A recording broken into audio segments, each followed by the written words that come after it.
ആത്മോപദേശം തന്ന രമാദേവി അമ്മയെ 1000 നാമങ്ങളിൽ സ്തുതിക്കുകയാണ് പ്രിയ ശിഷ്യ ശാന്ത സി നായർ. ശ്രീ രമാംബിക സഹസ്രനാമാവലി എന്ന കൃതി ലളിതമായ ചടങ്ങിൽ തിരുവനന്തപുരത്ത് പ്രകാശനം ചെയ്തു.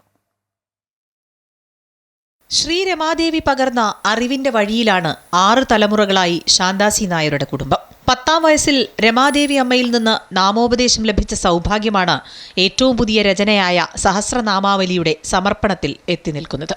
വഴുതക്കാട്ടെ വസതിയായ ദർശനയിലായിരുന്നു പുസ്തക പ്രകാശനം. പാലക്കാട് ചിന്മയ മിഷനിലെ ആചാര്യൻ സ്വാമി അശേഷാനന്ദ പ്രകാശനം നിർവഹിച്ചു. ശ്രീ രമാദേവി അമ്മയിൽ നിന്ന് 10ാമത്തെ വയസ്സിൽ മന്ത്രോപദേശവും 22ാമത്തെ വയസ്സിൽ ബ്രഹ്മോപദേശവും വാങ്ങി ഇന്ന് ഉത്തമമായ ഭക്തയായി, ഒരു ബ്രഹ്മനിഷ്ഠയായി, ബ്രഹ്മജ്ഞാനിയായി ഞാൻ പറയാം. ഇന്ന് ജീവിച്ചിരിക്കുന്ന കുറൂരമ്മ എന്നാണ് ഈ ശാന്ത സി നായർ എന്ന് പറയുന്ന അമ്മയെ ഞാൻ പറയാം.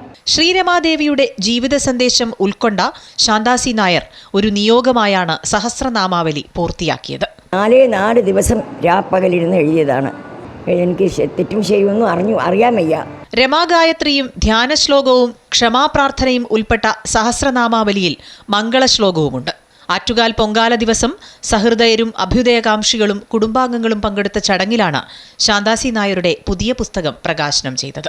നാദാംബികേ ദേവി സഹസ്രനാമം, ഗീതാംബികേ ദേവി സഹസ്രനാമം, രമാംബികേ ദേവി സഹസ്രനാമം, സഹസ്രനാമം സഹസ്രനാമം.